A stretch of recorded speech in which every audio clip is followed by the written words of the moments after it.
Okay. Hi, How are you? my name is Abul. And I'm Lucy. And together we are Push.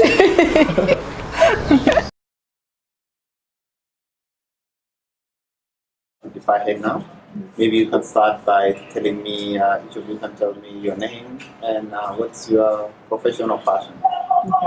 My name is Lydia Abul. I'm a psychologist, I would say, because I studied psychology in uni and practiced it a bit. But my passion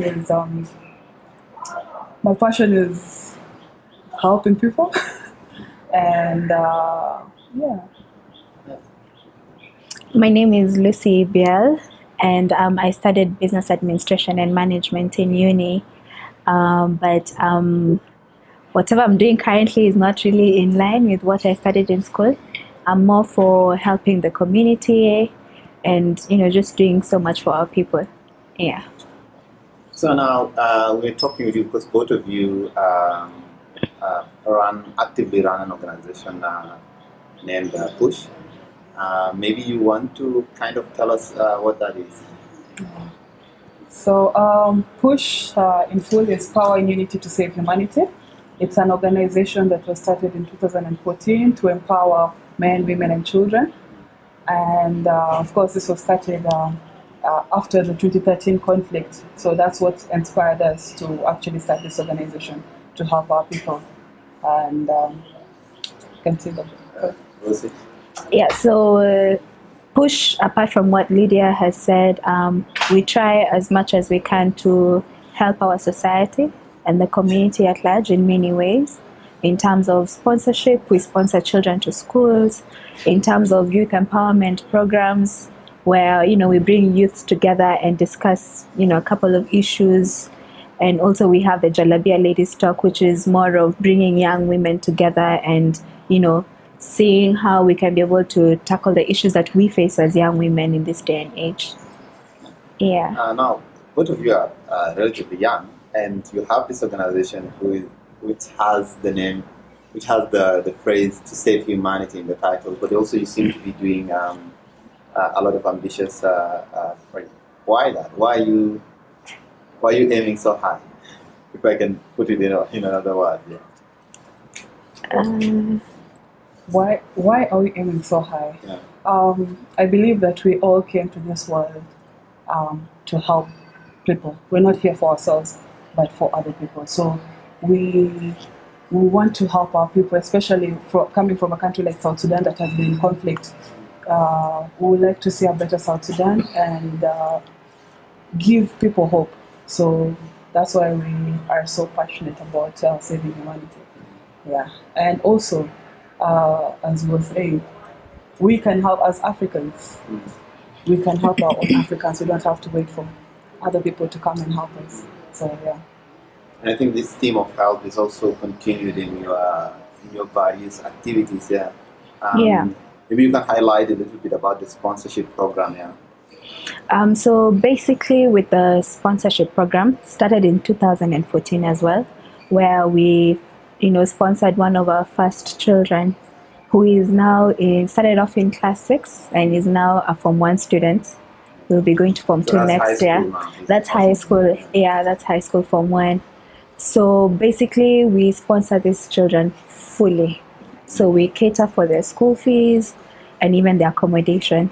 So we have 3 students who are currently studying here in Kenya, and 4 are in South Sudan. Yeah.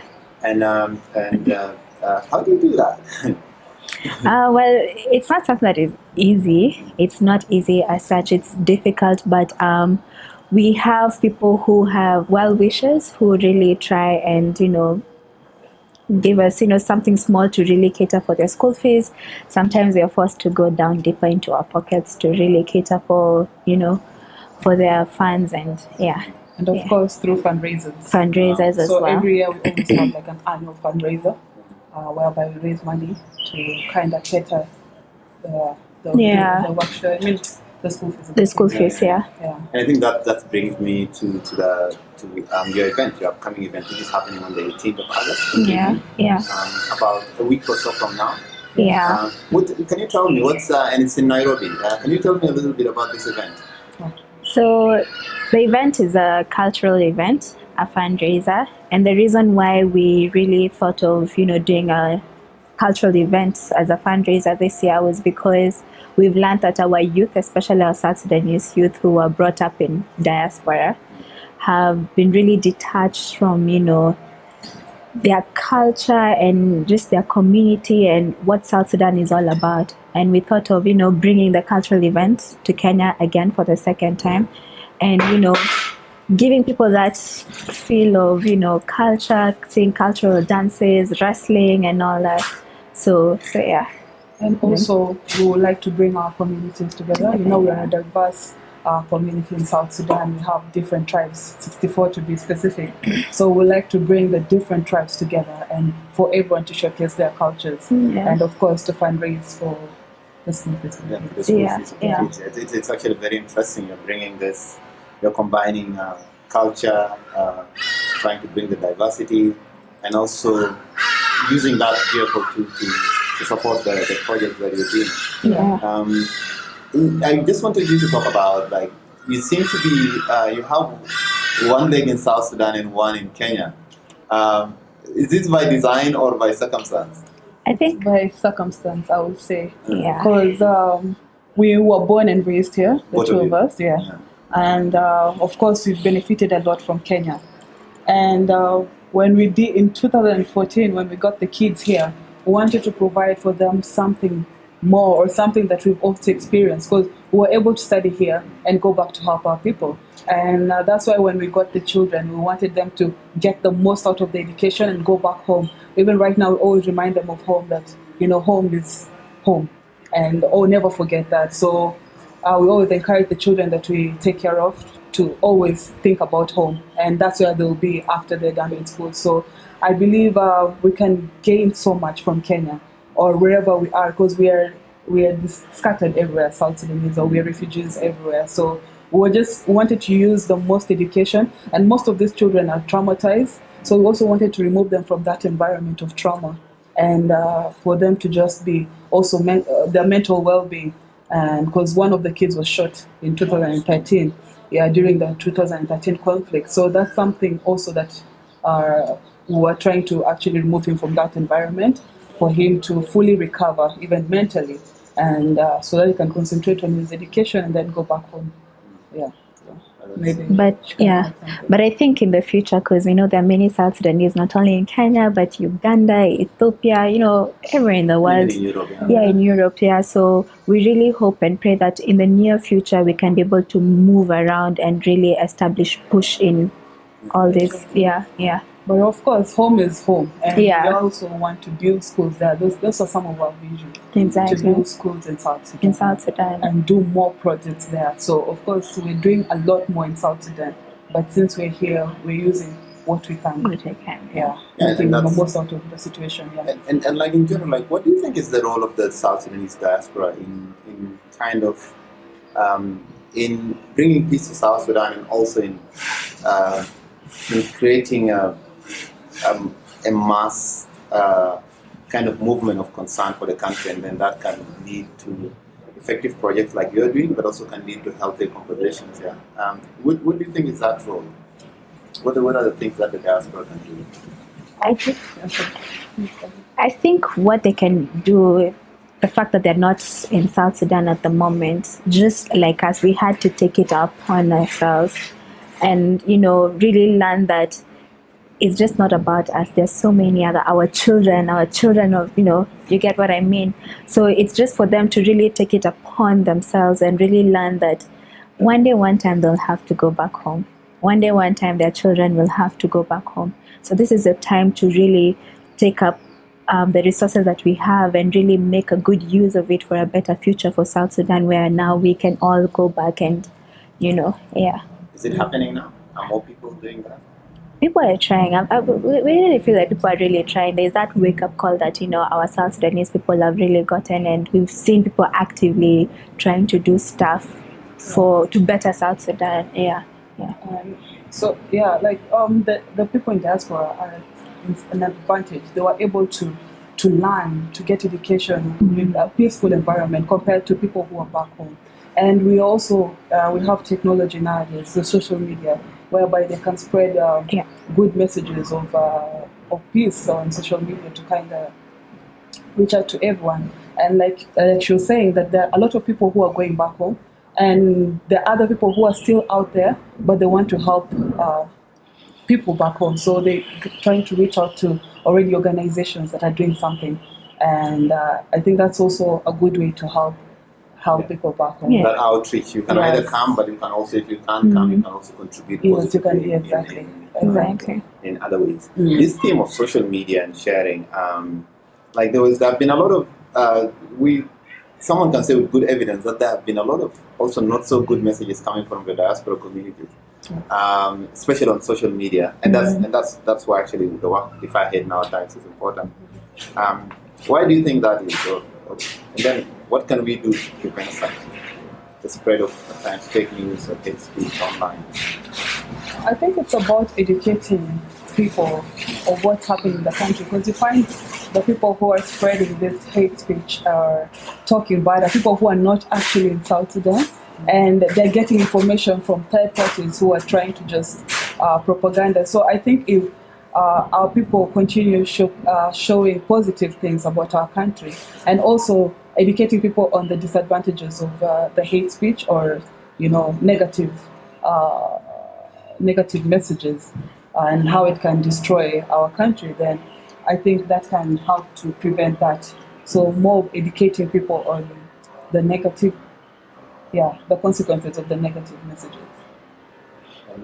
I think it's more of what Lydia has said. I think there is nothing much that can be done apart from educating people on the consequences of hate speech across social media, because these are people who are fueling so much unnecessary drama in South Sudan. And so I feel like education really is the way to really curb or really try to reduce hate speech. And maybe to add something, also making them engaged on things that are of positive impact in the country. So like an example is like the cultural day that we're having. When people come together and see what difference they can make, and it will also keep them occupied and so that's something that makes them and connect them. So if everywhere they can just engage themselves with positive initiatives for the country, I think that can also help to connect people.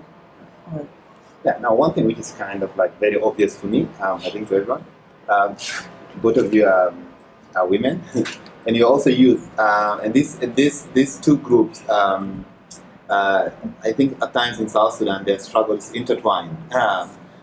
Though someone can argue that women actually have a harder struggle than the youth or something like that. How does that? I want you to speak on that point, right? Has it been easy? Has it been challenging?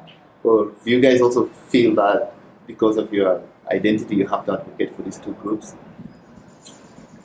Well, I can't say it has been easy, really. I mean, we've encountered a few experiences where we were looked down upon, because first of all, we are youth.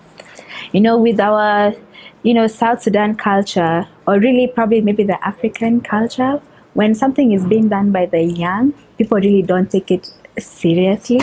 So we've had issues where we've approached, let me say the bigger people, elder people who are older than us for projects to work with us, but really they wouldn't take it seriously. They would be like, this is just for kids, these are kids doing sujui what, really not taking it seriously. So I think that's, but apart from the fact that we're women, have we really gotten that sort of intimidation? I think this is more of motivation for us. And what actually drives us is, as you said, in South Sudan, mostly women are marginalized, and women are raised in a certain way. But we thank God that actually we've been raised in a way whereby we are told like we can do anything that we want to put out there. Definitely. And even with the youth, like she was saying, as Lucy was saying, the youth actually, like the older generation sees the youth are just youth or kids who can bring a difference to the country.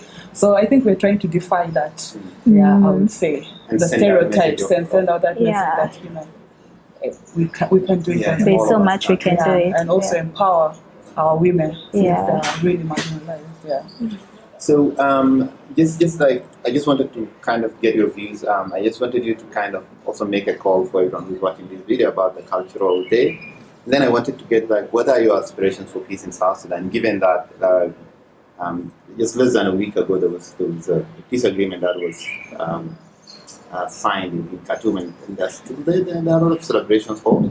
There are also reservations that is kept within. I don't know, like each of you personally, what do you think about that? What is your hope and aspirations for peace in South Sudan? You know, what I can say is that people fail a lot of times, and that's what we've seen in South Sudan. We've seen South Sudan going down so many times and still coming back up. And I feel like that should be more of a motivation to us, that there is a bright future at the end of the day. No matter how many times we've gone down, we can always, thrive and come back up. And for me personally, as Lucy, I shall not sleep until I see South Sudan where it is. And so I'll continue whatever it is that I'm doing, whatever it is that I'm passionate about, so I can see South Sudan, where I aspire to be. Yeah. I think at the end of the day, why we're doing this is because we know and we believe so much in our country and our country people. Fellow South Sudanese, I believe we have so much potential. I believe we can bring so much into this country. So we're very hopeful for the peace this time around. And I really, because there's so much that we can do in our country. We've been raised in other countries and it hasn't felt like home. But home is where the heart belongs. Mm-hmm. And we like the peace so that all of us can come back home and develop our country. That's very awesome. Yeah. What should someone know about the cultural day?